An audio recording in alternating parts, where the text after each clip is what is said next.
Good morning students, 10th वाले बच्चे, सिद्धि हिंदी विद्यालय के इस ऑनलाइन क्लासेस में आपका हार्दिक स्वागत है। अब बच्चों यहाँ पे जैसे कि व्याकरण में हमारा ये जो पहला जो लेसन था वो पर्यायवाची शब्द अर्थात समानार्थी शब्द था। उसके बाद व्याकरण में हमारा जो दूसरा ये विषय चल रहा है ये हमारा है समास।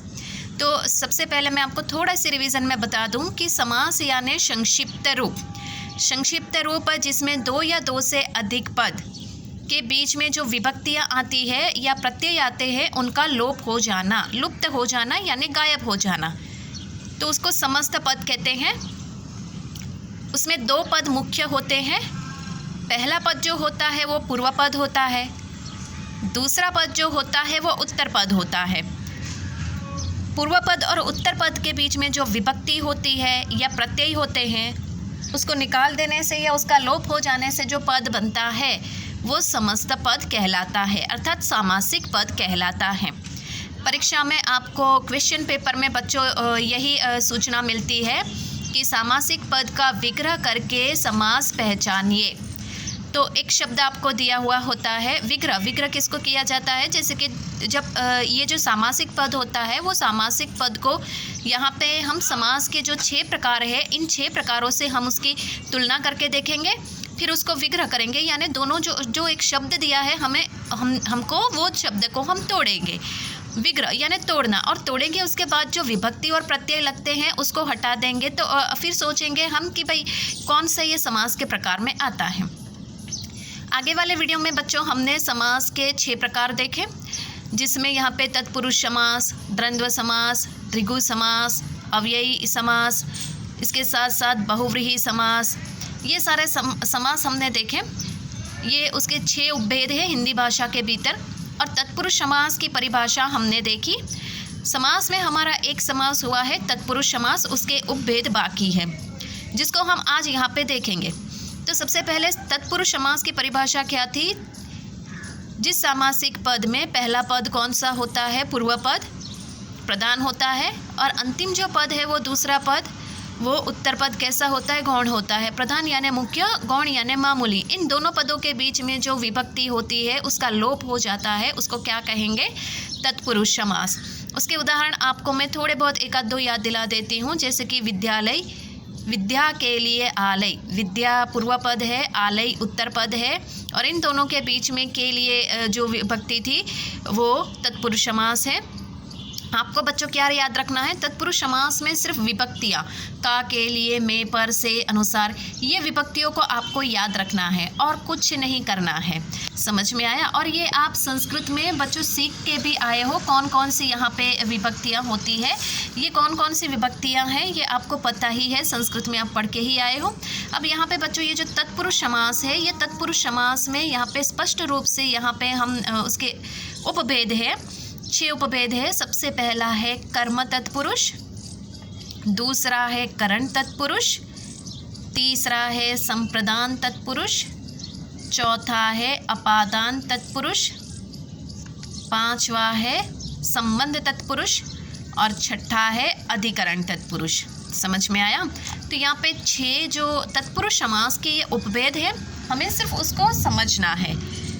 लेकिन तत्पुरुष समास के लिए तो हमें एक ही परिभाषा, जैसे कि पूर्व पद प्रधान होता है, उत्तर पद गौण होता है, उन दोनों के बीच में जो विभक्ति आती है उसका लोप हो जाता है, तो उसको क्या कहेंगे? तत्पुरुष समास। हम ये बच्चों जो देख रहे हैं वो तत्पुरुष समास के उपभेद हैं। तो सबसे पहला हम उपभेद देखेंगे, एक एक वीडियो में हम एक एक भेद को ही समझेंगे बच्चों, ज़्यादा जल्दबाजी नहीं करेंगे, आराम से ही पढ़ेंगे, ठीक है। अब यहाँ पे जो तत्पुरुष समास है, तत्पुरुष समास में सबसे पहला उसका जो उपभेद है कर्म तत्पुरुष, उसकी परिभाषा को देखते हैं। कर्म कारक का परसर्ग ब्रैकेट में डबल इन्वर्टेड कॉमा में देखो लिखा हुआ है को होता है, अतः इस समास में समस्त पद बनते समय को परसर्ग लुप्त हो जाता है। लुप्त होना, लोप होना दोनों एक ही है, गायब होना। आपको कर्म तत्पुरुष में क्या याद रखना है? सिर्फ आपकी समझूती के लिए है कि तत्पुरुष समास के भी 6 उपभेद है जो आज तक हमने नहीं देखे हैं, आपकी जानकारी के लिए है। 9th में आप संस्कृत में पढ़ के ही आए हो, वो गाना आपको याद होगा, कर्ता ने कर्म को करण से, संप्रदान के लिए, अपादान से, का के लिए। तो आपको वो गाना याद होगा, याद है ना? 10वीं वाले बच्चे जो अभी आए हैं 10वीं में, उनको 9th में संस्कृत में आपको ये मतलब ये आपने ये रटा तो ये आपको 8वीं में भी आया होगा।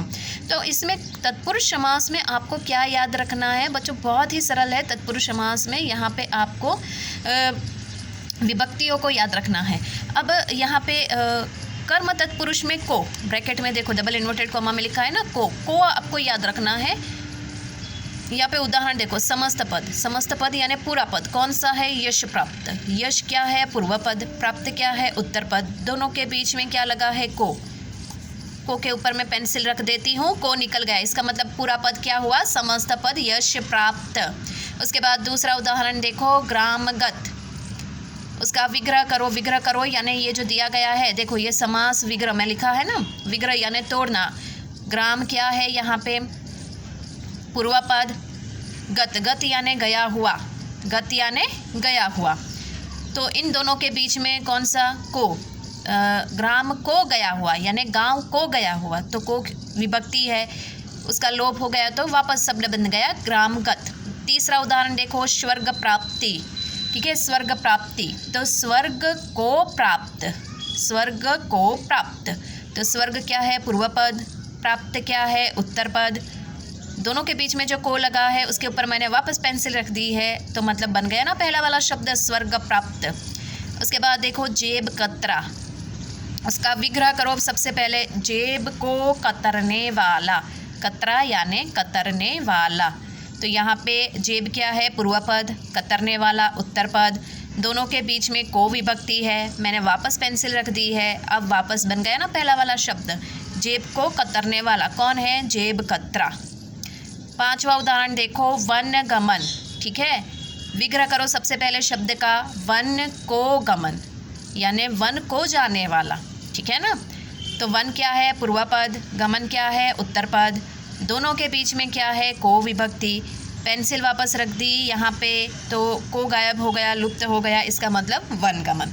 अब समझ में आया कर्म तत्पुरुष किसे कहते हैं? संस्कृत में आप पढ़ के ही आए हो बच्चों इसको। यहाँ पे आज के इस वीडियो में बच्चों यहाँ तक ही हम देखते हैं। उसके बाद जो एक एक वीडियो में बहुत हुआ तो हम इसके 2 उपभेद देखेंगे, ज़्यादा नहीं करेंगे। हमें ज़्यादा करना भी नहीं है, हमारे दिमाग में सिर्फ जाना चाहिए, यही तक की हमें तैयारी करनी है। आपको एक बात बता दूँ तो 9th वाले बच्चे हैं, 9th वाले बच्चे को ये तत्पुरुष समास के उपभेद अपनी कॉपी में लिखने पड़ेंगे, क्योंकि ये हमने नहीं लिखवाए। ये आपकी बेसिक जानकारी के लिए कि तत्पुरुष समास के भी उपभेद है, जो यहाँ पे विभक्ति का, के लिए, में, पर से, तो ये भी जो संस्कृत की विभक्तियां हैं वो भी हिंदी में यहाँ पे काम में आती है। जो तत्पुरुष समास में आती है उसके उपभेद में आपको समझा रही हूँ, जो 9th में नहीं लिखे हैं, तो 9th के बच्चों को भी ये कॉपी में लिखने पड़ेंगे। ठीक है, तब तक के लिए यहाँ पे धन्यवाद, थैंक यू।